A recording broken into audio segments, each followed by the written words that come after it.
محمد احمد شاہ رضا. یہ جو رضا ہیں، یہ رضا فیملی اور پہلوی فیملی، یہ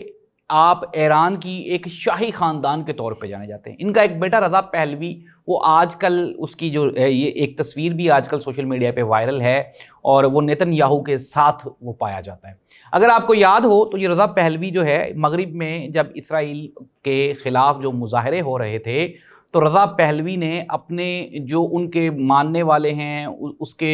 جو مقلد ہیں، ان کے ساتھ مل کے اس نے وہاں پہ جو مظاہرین تھے ان کے خلاف بھی اس نے احتجاج کیا تھا، اور یہ کہا تھا کہ غزہ میں اسرائیلی جو جارحیت ہے وہ ٹھیک ہے.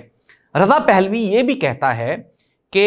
ایران اور اسرائیل، ان کی عوام میں درینہ تعلقات ہیں، اور ہم یہ چاہتے ہیں کہ یہ دونوں قومیں آپس میں اکٹھے رہیں. ناظرین، آپ کو یہاں پہ چھوٹا سا ایک پوز لیں. آپ کو نیتن یاہو کی 4 دن پہلے کی ایک تقریر یاد ہے جس میں نیتن یاہو یہ کہہ رہا تھا کہ ایران اور اسرائیل کی جو عوام ہیں ان میں درینہ تعلقات ہیں، اور ہماری یہ جو جنگ ہے وہ ایران کی یہ جو موجودہ رجیم ہے اس کے خلاف ہے،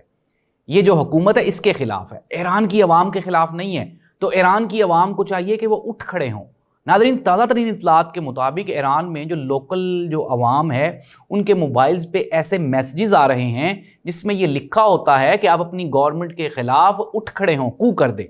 احتجاج کریں. لیکن ناظرین، وہاں پہ ایران کی جو عوام ہے انہوں نے جب پہلا حملہ ہوا تو اس کے بعد ہی وہ سڑکوں پہ نکل آئے اور انہوں نے اسرائیل کے خلاف نعرے لگائے، اور خامنائی صاحب اور اپنی جو موجودہ حکومت ہے اس کے خلاف انہوں نے ایک واضح پیغام دے دیا.